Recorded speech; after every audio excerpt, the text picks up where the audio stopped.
Gonna kill me now, Snake? I'm too tired.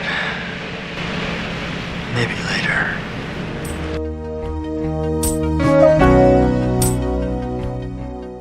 Hey guys, welcome to Retro Media Talk Podcast. I'm here with Steve Lego, and I'm Howdy doody. I'm Steve Montgomery. We're here, and we're going to talk about a movie from 1981 from one of my favorite directors, John Carpenter. And we are talking about Escape from New York, which is now becoming a reality. Everybody wants to escape New York, as far as I know. And, so this movie came out July 10th, 1981. I've always loved this movie. It stars Kurt Russell. Of course, it was directed by John Carpenter and written by John Carpenter and Nick Castle. Nick Castle was in the first Halloween. He played Michael Myers in the first Halloween. So it's pretty cool. I when I saw that, I was surprised, as I didn't think he did anything but play killers or whatever. Yeah, I know. He's done a lot. It's wild. When was the last time you saw Escape from New York? Has it been a while? It's been since the 80s. Oh, probably. Is that long? Gee. Probably late 80s, yeah. Wow. Yeah, I haven't seen it for a few years, I think. I got it on Blu-ray through Shout Factory. They had a lot of good special features on there.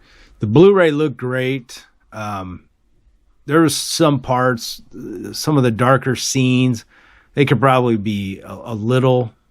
I don't know. I don't know if they could clean them up that well or not, but there was a few parts that maybe could look a little better. But you know what's weird, dude, is I played it on two different TVs, and my other TV, which maybe it's more updated.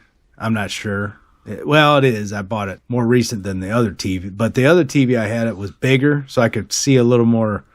What do you call it? Grain in the dark shots. Uh-huh. But my other TV, it looked clear, but it's a little smaller, so maybe it was just the size difference. Yeah. But overall, it was a pretty clean picture. I didn't notice any dirt specks or anything like that in it. So, I thought they did a good job of cleaning that up. What did you think about the picture yourself and all that? It looked pretty good. I watched it on Prime, and it looked like a dated movie. I mean, it looked like it was from 1981. Just the darkness of it, and how it was shot and stuff like that. But I think it led, I think that it made the atmosphere more realistic. I think watching it kind of and how it was dimly shot. Supposedly, I read that they used some kind of special new technique to get more light in the dark shooting segments. Did you read that? No, I didn't read that. But I could. There was a lot of stuff in the visual effects that I learned about that I did not have any clue.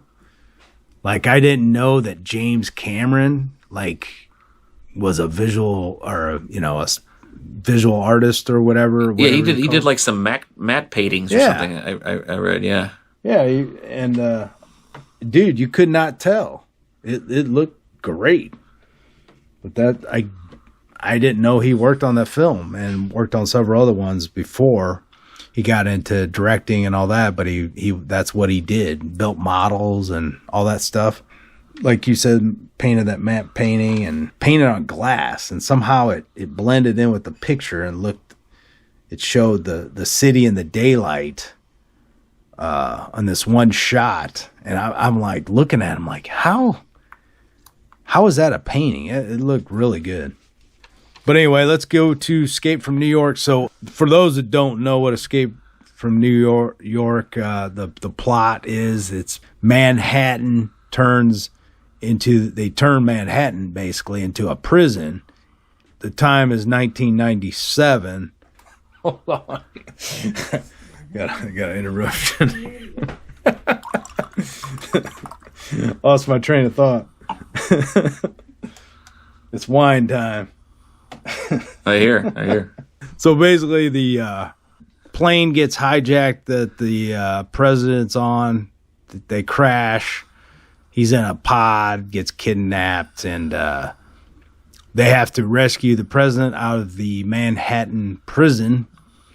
And there's no electricity or anything in New York because it's just one big prison that they surround with a wall and cops, and you try to escape New York, you'll get shot on sight. After all these years of seeing this movie, I've never seen the opening scene that got deleted. You robbed the Federal Reserve Depository. Life sentence, New York Maximum Security Penitentiary. I'm ready to kick your ass out of the world, war hero. And it was Snake Plissken robbing the Federal Reserve Bank. Yeah, I heard about it. And I was like, why did they cut this out? This is great. It was a great scene. It was long. I mean, a few minutes long. I mean, it's like crap. But yeah, I watched that today actually, and I was surprised it got cut out of the film. Shows his arrest and all that, and basically what happens is Snake Plissken is a. Hold on a minute. Let me get this right, because I don't want to screw it up. Yeah, Snake Plissken is played by Kurt Russell, obviously. He's a former Special Forces soldier sent into Manhattan to rescue the President of the United States, who has been taken hostage. And what they do is they inject him with a active, what do you call it? Like a time bomb in his arteries. Yep. Set off to go. It's set to go off in like 24 hours, something like that. Yep. And so if he doesn't rescue, that's like their insurance plan. If he doesn't rescue the president, then he's dead. He goes in on a glider and lands on the World Trade Center, and that's where the story begins. S.D. Plissken, American, Lieutenant, Special Forces Unit Black Light, 2 Purple Hearts, Leningrad and Siberia. Youngest man to be decorated by the president. Did you see all the characters that were in all the Halloween movies? Yeah, between Halloween and The Fog. Yeah. There was lots, yeah. Okay, check this out. I did not know John Carpenter was married to Adrienne Barbeau. Did you know that? I think I did know that at one point. Yeah, that was his first wife. So no wonder she's in that and in The Fog, and she's still alive, by the way. She's but they were married 1979 to 1984, and the whole time I don't even remember that, him being married to her. There's a lot of good characters in this, or actors in this film. I'm sure you got some connection somewhere with the yes. $6 million man. Yes, I was thinking indeed. that the whole time. I didn't even look it up because I was like, there's no way he ain't going to find a connection in this movie. There is a connection. Let me tell you, since you brought it up, Steve. All right. I want to get the character right. But anyhow, he was the, was he the Secretary of State? He was the Secretary of State. The actor was Charles Cyphers. He didn't have he was close to the end of the movie when they were getting ready to actually get custody of the president. There's a scene where they're talking with him. Anyhow, Charles Cyphers, he played, what was his name? Galen, I can't remember his name. Yeah. But he was in $6 Million Man. He was in The Secret of Bigfoot, episode 1 and 2, where he played an alien race and they had control of the Bigfoot. And then he was also in Return of Bigfoot, playing the same role. So yeah, he was in 3 episodes of $6 Million Man. Wow. Yep. What about Ernest Borgnine? Borgin? Is that his name? Ernest Borgnine? Yeah. He was not in the $6 Million Man. That's what I was betting. I was betting he was somewhere in there. He was an Airwolf. Oh, okay. That was his big thing. And the girl, remember the girl in the very beginning? Yeah. In the shop? Yeah. That was, her name was Season Hubley. And I guess she was a pretty big star back then. She was married to Kurt Russell at one point. I didn't know that. I didn't know that. And yeah, his kid is from her. Really? They had a kid together. Huh. And, but I saw her and recognized her, and I was like, she was on the TV show Family that I was telling you about from the 70s that I've been watching. Oh, wow. And of course, since we're talking about the actors, of course, Harry Dean Stanton, he's been in tons of stuff. I forget what he's really known for, but he always plays the same kind of like creepy, old, dirty looking guy. Yeah. Yeah, he died in what, 2017, I looked up.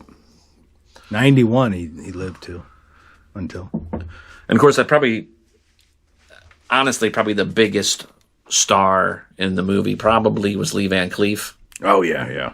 Probably him or Borgnine. Borgnine had a really long acting career. But Lee Van Cleef, of course, he had his big thing with all those Clint Eastwood movies, right? Like spaghetti westerns and a few dollars more or whatever. Yeah. I mean, I think Adrienne Barbeau, she was a pretty big actor back then. The one surprising person was obviously Isaac Hayes. Yeah, in the movie. I know him from South Park. Chef. Yeah. But I didn't even know that, dude, till I researched it. I was like, oh man, I didn't know he was the voice of Chef in South Park. Yeah. Increases your sexual pleasure. And I think he quit South Park, but didn't it? Because they offended him or something. Something happened. Yeah, there was a controversial leave in like 2006 or something like that. And then he died 2008.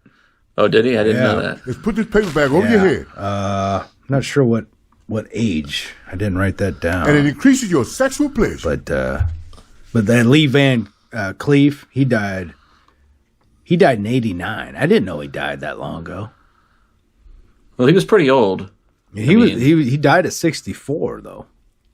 He just looked crazy. Old then. Yeah. So like if he died in 89, so like in 81 when he's in this movie, I mean he looks like he's 64 in the movie, you know. Yeah, I know. It's crazy. But yeah, the chick that was that crashed the plane, tried to kill the president in the plane. She was in Halloween. Yeah, Donald Pleasence, of course, played the president. He was, obviously in Halloween. Yes. Tom Atkins, who played, who was in the I forget his main. Remy, wasn't his name Remy? Remy. Yeah. So he was in Halloween 3, if you remember. Yes. Well, that guy, that Tom, I mean, he has been in a ton of things. You just, when you see his face, you're like, oh my God, that guy's been in a million things, but you can't place where he's been in. Right. He's been in so much. Yeah.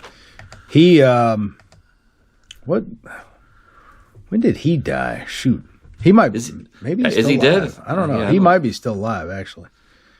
I'll have to look that up because, I didn't write his death in there. I always, me, I always like to see who's alive or dead.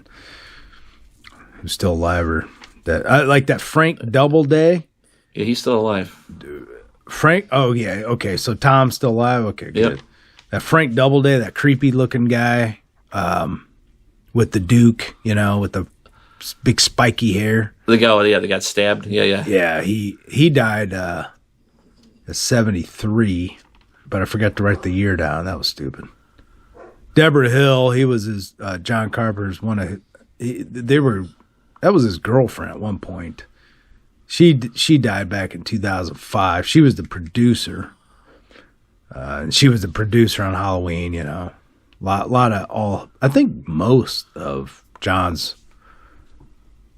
movies were. They always had Deborah Hill as the producer. But.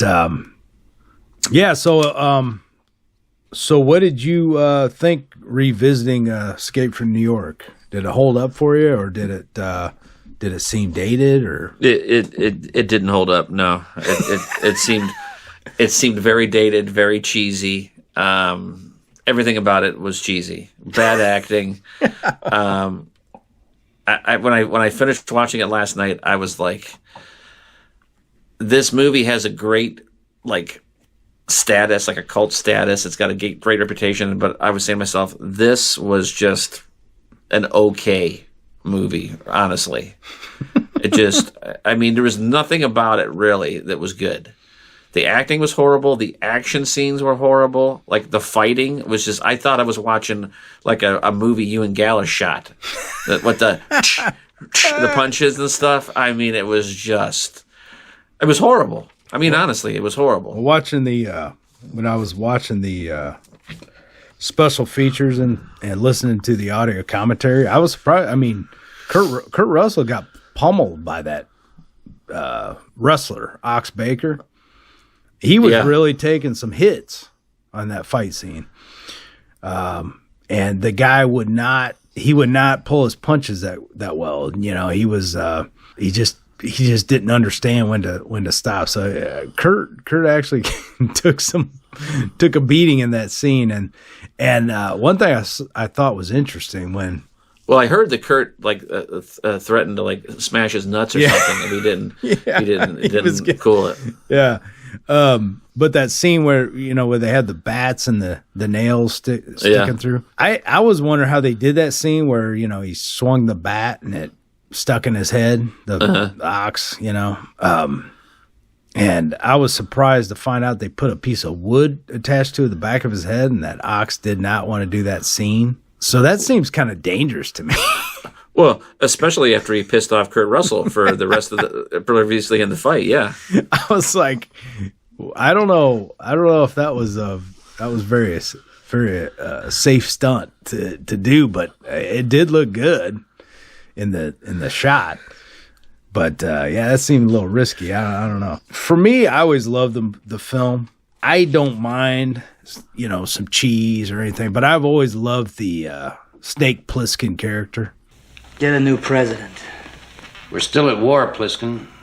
We need him alive. I don't give a fuck about your war or your president. Kurt Russell, he's a smooth character in this. I like the kind of well, he was the best part of the movie. Yeah, rebel type. But anybody watching the film, it's going to be dated to a certain extent. They did the movie for only $6 million, around between $5 and $6 million, I think, and it gained. I think it made $25 million that summer, back in '81. So it really was a hit. I could see this really happening, in the future. Maybe not Manhattan becoming a prison, but it's becoming a crime-ridden city now, and normal people that don't want to put up with it are trying to escape it to another state. In reality, it's escape from New York, but it's not a prison. It's just a shithole of a city becoming lawless. So maybe in 2027, we'll see Manhattan with no power and just run by criminals. I don't know, the way it's going. It's a dark film. It's filmed dark. That's for sure. Because, they didn't use a whole lot of light because, the power's out, and I think they wanted to film it dark. But there's a few things. I don't think you've seen it, but it kind of follows the same trend as The Warriors. Yeah, kind of. But The Warriors, I don't want to say it's better because I always loved Escape from New York, but you might like Warriors better. I think you might. Don't get me wrong. It was it was entertaining. It was an entertaining movie. You know what I mean? Yeah. For what it's worth, from 1981. I can see why back then, people liked it, and it spawned a sequel, obviously 15 years later. But and I can see why Kurt Russell, likes that movie the best of anything he's ever done. Did you see that? I did. I was surprised. I was Said it surprised. His favorite movie and his favorite character he ever played. And a lot of people might not know, but John Carpenter and Kurt Russell got their start on Elvis. John Carpenter filmed a movie called Elvis, made for TV movie. It was a good movie too. Yeah, and they love working together. So John Carpenter, obviously made this offer to Kurt. Kurt loved it, whatever. They did Escape from New York. They did Big Trouble in Little China together. They did Escape from L.A. And they just they've got this really cool little partnership going. And he wanted them to be in They Live. Oh, yeah. Yeah. I don't know what happened there. Did he turn it down, or did he have something going on? I don't even know. Yeah, I don't remember. I think basically, when we talked about it, I think Kurt had basically said, hey, why don't you give somebody else a chance or something? So, even though I take a multivitamin, I also like to take superfoods. And the best superfood I found on the market that tastes just amazing is Brick House Nutrition Field of Greens. Real organic superfood. 1 scoop of Field of Greens gives you the full spectrum of colors with fruits, veggies, herbs, spices, and more. Helps with your overall well-being by aiding in antioxidation, lipid metabolism, and glucose metabolism. Since Field of Greens is made from real foods, it's technically not a supplement. This is just pure whole foods, guys, and you can get a discount right now by using coupon code HEALTHYLIFE. Just plug that coupon HEALTHYLIFE before checkout in the coupon section and get our exclusive discount. You have to try Field of Greens from BrickHouseNutrition.com. About an hour ago, a small jet went down inside New York City. The president was on board. President of what? That's not funny, Plissken. He was in The Thing, though. Yep. So that might have been the last one. I'm not sure. And to me, that was their best collaboration. Oh, Thing is a fantastic film. It's a little downer, but it's a great one. And I just read something about The Thing. I know we're going off topic, but and John Carpenter confirmed, or not John Carpenter. Yeah, John Carpenter did confirm it. At the very end scene of The Thing, where Kurt Russell and the other guy are sitting out in the cold. Yeah. And it kind of just leaves it like that. Yeah.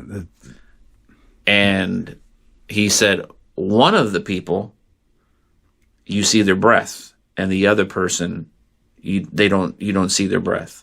Yeah. And that gives away the fact that one of them is the Thing.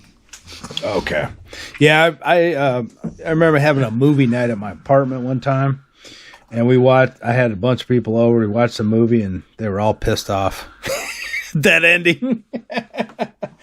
What the hell is this? They didn't get it, but I always love that film, and it might leave it a little open ended, but the special effects in that, and John Carpenter, of course, did the score for that one too, like he did Escape from New York. I love John Carpenter's synthy scores. Yeah, as I was getting ready for work today, and when I got home, I was brushing my teeth before I ate dinner and stuff like that, and that theme was I was doing a da da da, da da da, da da da.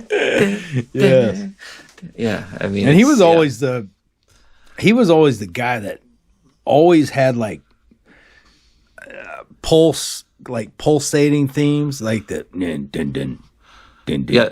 There was a part when I was watching the movie, and I can't remember what the scene was now, but I was like, it had some Halloween like feel to it. Right. So he does have a way of getting you into the movie through the music. because that's I remember when he said he test. I think he test when he showed Halloween without the music, it was not scary at all. They didn't like it. As soon as he put the music in, boom, terrified everybody. And the music does have an impact in all his films. And I remember The Thing had a really cool theme too, like a really cool, like dark kind of, pulsating score that kind of grabs you in a way. He's got that. Well, you remember They Live? It had a kind of an interesting, cool theme too.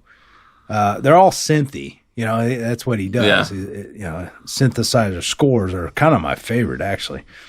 I like that. I was never big into the big orchestrated, massive scores. I think they're kind of sometimes take away from some films, but some are really good. Like we've talked about, with Raiders and stuff like that. That's great. But sometimes it's just too overbearing. It's like, gosh dang, man, that's too overdone. I want some more simplistic, darker, and just kind of has kind of a rhythmic feel to it. Yeah. Something that really not shocked me, but okay, it kind of, like, after all these years of knowing this film, loving this film, I did not realize that half of it basically was filmed in St. Louis. Did you know that? I didn't know until I was reading about it last night. Yeah. I was like, oh my gosh, there was like 33, I think, locations I was looking up or something like that. It was like Union Station, Fox Theater, Chain of Rocks Bridge, which I don't know where that is. East St. Louis, it was probably all those busted down buildings, buildings. Well, they said there was some part of town that had like been burnt down. And they used that. Yeah. So, there was only one scene actually in New York, and that was the intro scene when they're going around the Statue of Liberty. Yeah. And, showing the, it was like dusk or something. I forget what they said. They're filming the outskirts and everything. But the other thing that blew my mind was that was all like models. The New York buildings and everything, they built those from models. And the way they did it in the special features, it was amazing, man. I mean, they they had the plans and everything, like they had everything outlined, and they built these big miniature buildings of New York out of cardboard and painted each one detail. I mean, it was crazy looking the way they had all the details mapped out. So there was a lot of cool effects, but yeah, they would transition one scene from, they might film part of it in St. Louis and then transition back to LA at a soundstage or whatever their set or whatever. It's crazy. But I thought that was really cool. So since St. Louis is so close to me, I'm going to go visit those sites and see if I can check them out. I thought that was pretty fascinating. It was nice knowing you, Steve. Well, I won't go to East St. Louis, but I got caught there one time and trying to turn around and look like a bunch of zombies ready to attack my car in the middle of the night. Yeah. You don't want to get caught there too late. I was at a training meeting when I worked security, and I was down there for a couple nights, and I heard about this place called Pops. You ever heard of Pops? No. It's an all-night metal club, like rock metal club. It sits between like two strip clubs, and it's right outside of East St. Louis. Well, it's like right next to it. It's like Sage or something, Illinois. Huh. I don't know. It's a shitty part of town, but it's like, oh man, 2 strip clubs and a metal rock club. I got to check this place out. Well, they rented me a car, and I didn't find out till at night that I only had one headlight. Yeah, it was great. So I got to turn. I had to keep the brights on, and the brights wouldn't. They wouldn't stay on. So I had to hold the damn thing. What do you call that? The headlight. Yeah. Whatever. Right. Whatever that thing is, the thing. But I had to hold it back to keep the brights on. The thing. That thing. So I get lost. I end up in East St. Louis, and I see a bunch of people just like. I mean, this is late at night. Yeah, I got a meeting in the morning, but I'm gonna check this place out. There's people on the roads. There's like it looked like zombies everywhere. And I get lost. I had to turn in to this abandoned gas station and turn around. And as soon as I turn into this abandoned gas station and turn around, I got all these people that running towards my car. Like it looked like Night of the Living Dead. Yeah, I believe it. And I stick my middle finger out the window at the window, and I like take off. I don't know what they're trying to do, but I take off, and I'm like, what the F is this? Where am I? And I didn't realize where I was till I got back on the expressway. Whatever, I had to go down wherever, just right next to it. And I end up at this place, it's Pops, and I go in there, and there's some band playing. I don't know who they were. I think it was like a local, because it was a weekday night. And dude, chicks are taking their tops off. They're like flashing each other. I was like, dude, you ever seen Dusk to Dawn? That's what it was like. It was it was like walking into. It was the weirdest thing. I'm sitting there by myself, just like admiring the sights there.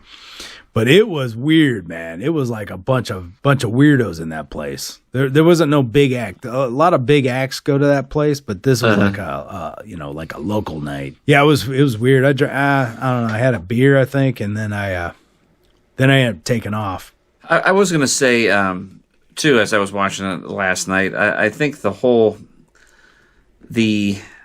understand why he was in it, but the whole Ernest Borgnine character, the way they just like killed him off at the end was kind of. I was like, this is it. This is what Ernest Borgnine, this like famous actor, did in this movie. I mean, it was kind of a crappy way for them to just get rid of him. Yeah. And then another thing I didn't like about it was, we need what was his name, Brain. We need Brain because he has the map to the mines on the bridge. And I'm like, but like Kurt Russell's just flying down the bridge, and he's like, go left. At first, he's not saying anything until they're halfway through the bridge, and then he finally says, go to the left. No, go to the right. But I'm like, he already went like a quarter mile down the bridge. He didn't say anything. Yeah. Apparently, Duke had it memorized. Yeah. Well, he was probably just thinking they were just going to clear all the mines out before him. Oh, I guess. Whatever. But one thing that was funny is I saw in the special features, Adrienne Barbeau, how she gets killed.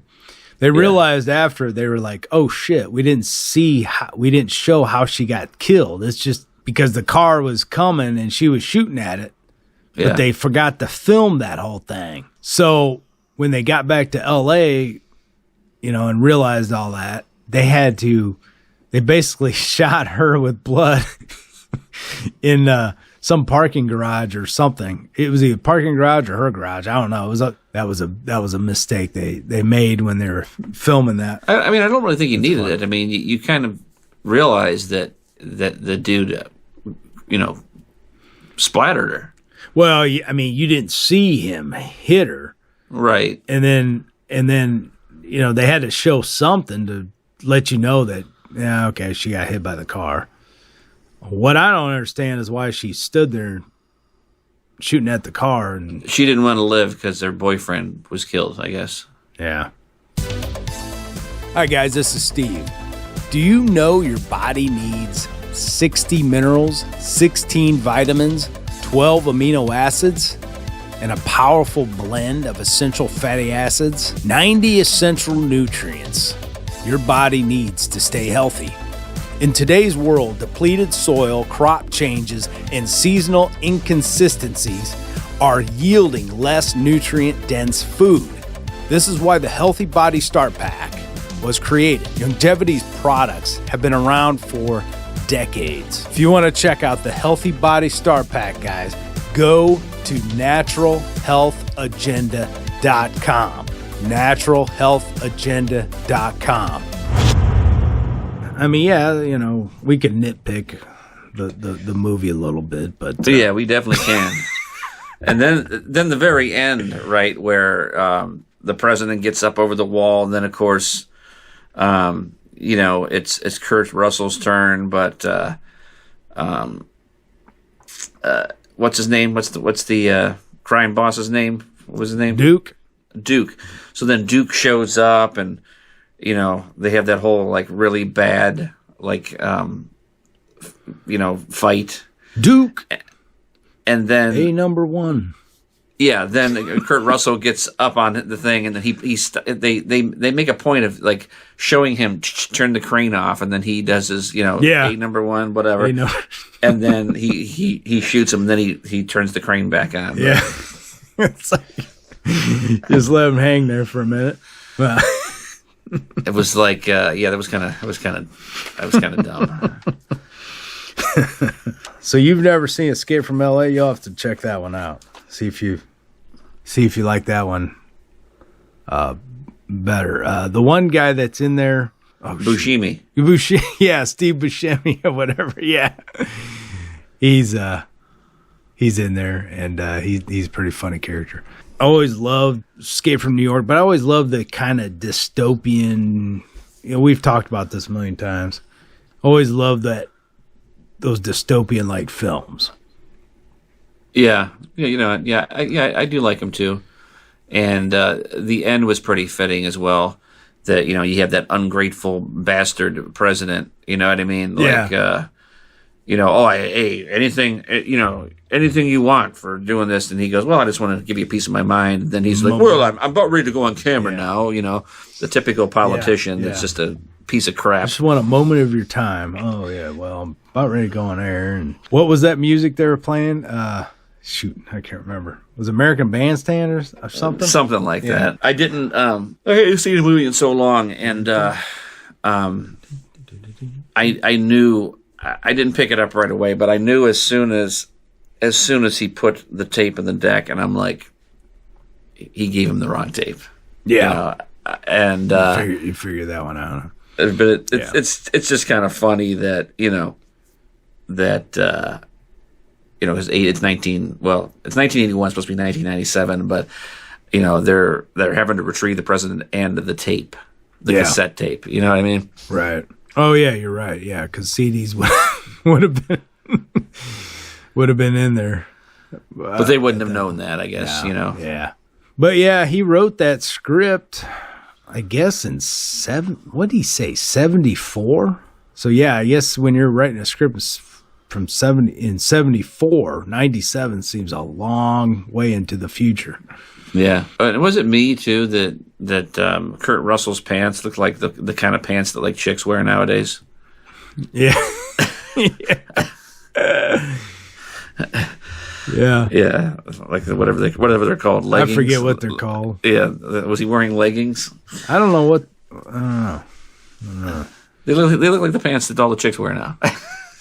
It was funny when they were talking about the tattoo he's got on his stomach area. The snake. That horrible tattoo. Yeah. And they kept having to retouch it because when he sweat, it kept running, and that fight scene with Ox, they filmed that like 2 or 3 days of that. Isn't that weird? Like, that's weird. It takes that long to film a scene like that. You'd think it'd take like, 1 day. So I don't know. It's kind of interesting though when you when you listen to the commentary, Yeah.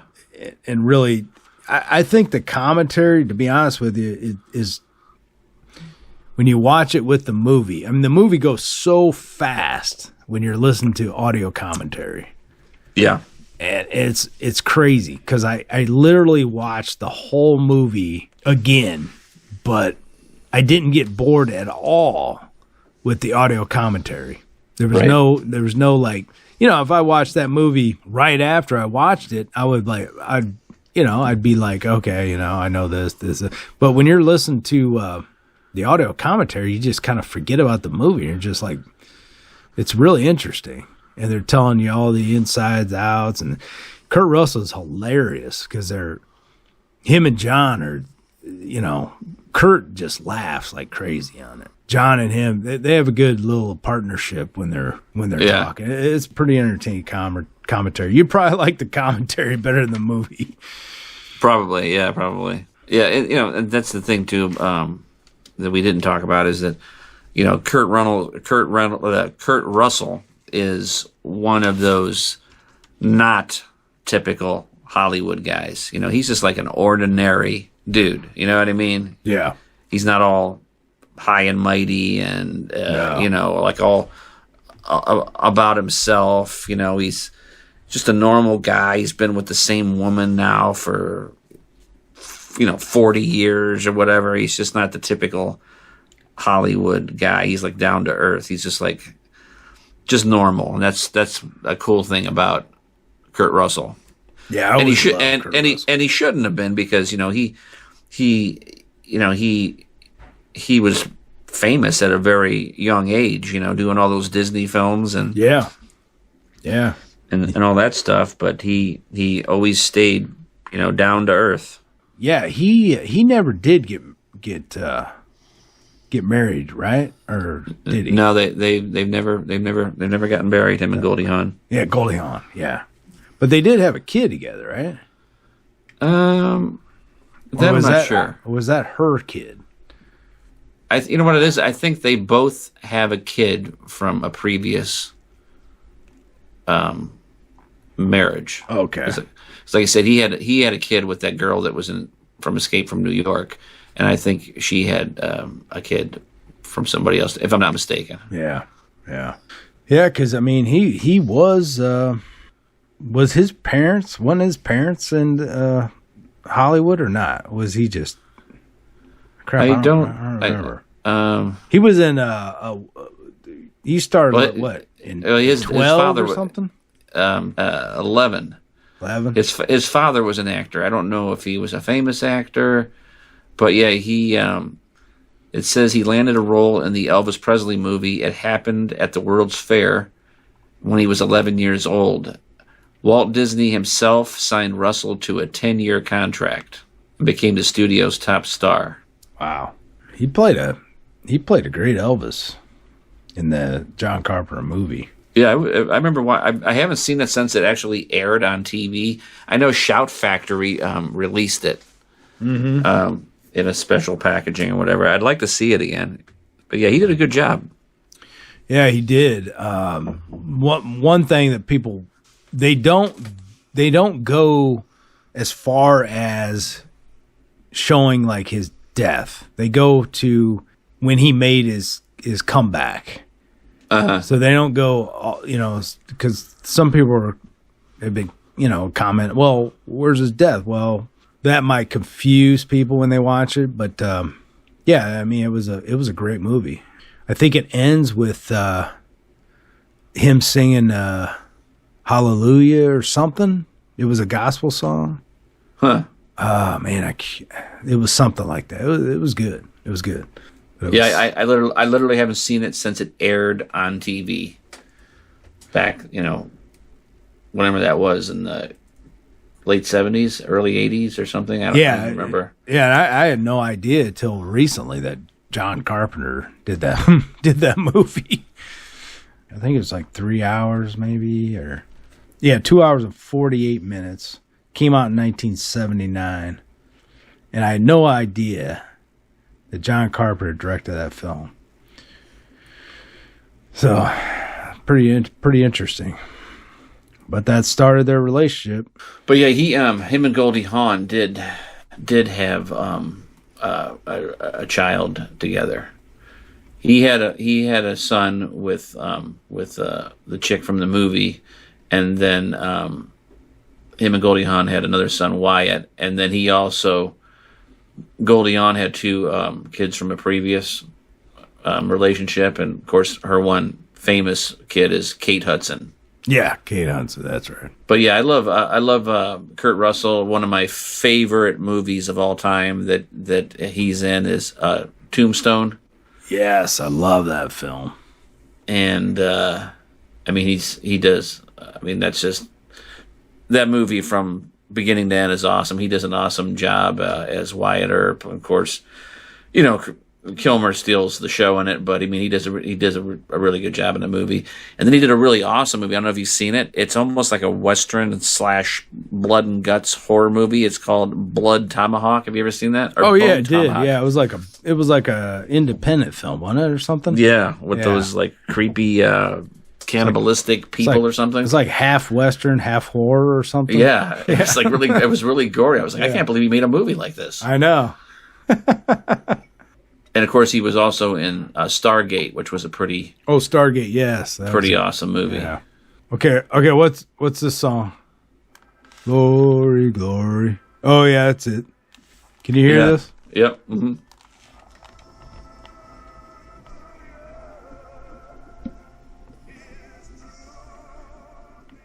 Yep. That's the. I had to pull it up. I had to pull it up, make sure I ain't imagining it, but that's the last. That was when he did his Vegas comeback, and that was basically the ending of the film. Yeah, singing that song. Yeah, that was a good ending. But anyway, yeah, side topic. But Roddy, was it Roddy? Right, or something McDowell did the singing of that. Kurt Russell didn't do the singing, you're saying? No, yeah. Who was it? I didn't know that, but Kurt Russell's father was in that movie with him. And he played Elvis's father. Bing Russell. Yeah.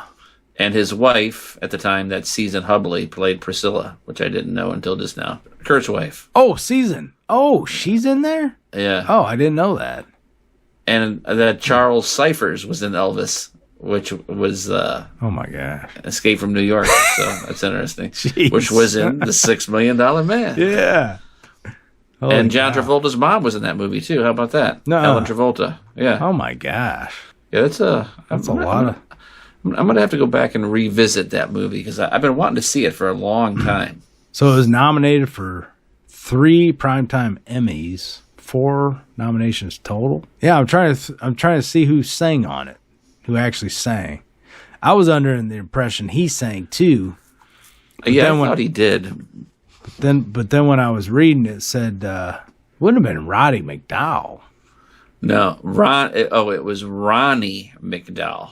Ronnie McDowell. So who is that? That's a good question. He is an actor and writer known for The Twilight Zone, Welcome to Paradise, and Elvis Meets Nixon. So he must be some guy that does Elvis type performances, I would guess. Yeah, because he sounded good. Yes, because he did Elvis's singing voice in Elvis Meets Nixon. He did Elvis's singing voice in Elvis and Me. He did the Elvis voice for Elvis and the Beauty Queen, and he did the voice for Elvis TV movie with Kurt Russell. So he's like an impersonator, I guess. Okay. Well, wow. That's pretty... And he did an Elvis vocals in The Twilight Zone, the 86 series. So, But Kurt Russell did do all the dancing and gyrations. Well, that's important.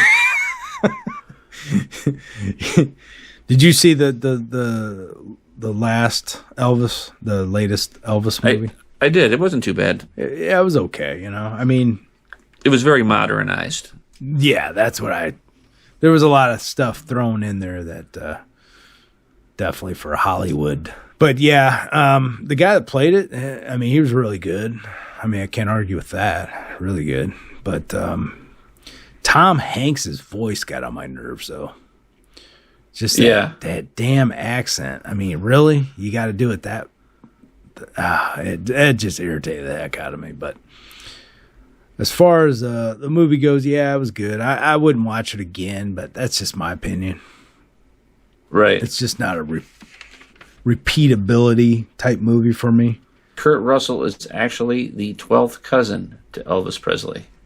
Oh, really? Wow. Yeah, he kind of has that look in a way.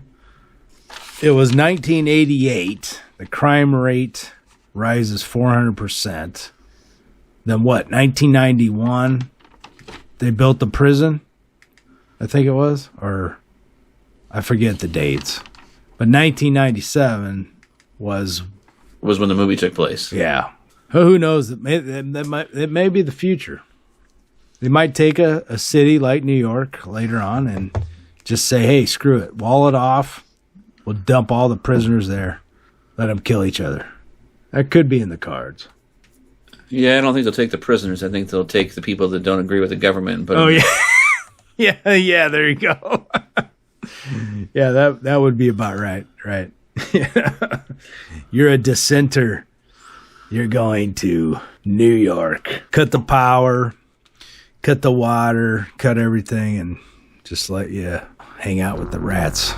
Hey guys, what's up? This is Steve Montgomery from Retro Media Talk. Hey, I just want to let you know I got a new album out called Night Sky. If you like ambient, cinematic type music, a little synth wave mixed in with some of the tracks, hey, check it out. It's available on Bandcamp, Amazon, Spotify, and some other outlets. Thank you so much for your support. Steve Montgomery, Night Sky, out now. A lot of people died in the process. I just wondered how you felt about it. This nation appreciates So, their all right, sacrifice. guys. Well, thanks for listening to Retro Media Talk. You can find us at retromediatalk.com for all the links to the shows, or just DuckDuckGo us. We're on that search engine. DuckDuckGo. And find us there. Just look for Retro Media Talk. You'll find us pop up somewhere, or find us on whatever platform you listen to podcasts. And that's about it. So, yeah, if you haven't seen Escape from New York, I recommend checking it out. I mean, it's a great nostalgia, 80s, early 80s movie of a dystopian future. If you like Kurt Russell, check it out for sure. John Carpenter. You know, I wish they'd make a new one. They're going to. What?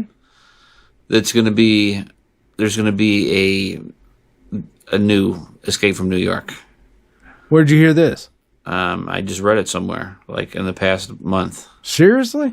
Yeah. Well, who's doing it? Like actor-wise? No, I mean, well, yeah, that and No details. There's just these. I forget who the. There's two brothers, I think, that said they were gonna do a Escape from New York remake. Essentially, they're actually doing a remake. Oh man, Yeah. I hope they don't screw it up, but that'll be interesting though. That'd be really interesting. Man, I can't believe I didn't read that. John Carpenter have anything to do with it, or? I don't think so. Yeah. Wow. Well, I'm interested to see that. That's for sure. That'll be awesome. I hope they do a good job with it, and can't wait to see who's the new Snake Plissken. But well, thanks for filling us in, because I didn't know that. Yeah. We'll have to wait and see. Yeah. All right, guys. Well, thanks for listening, and we'll talk to you next time. Next time.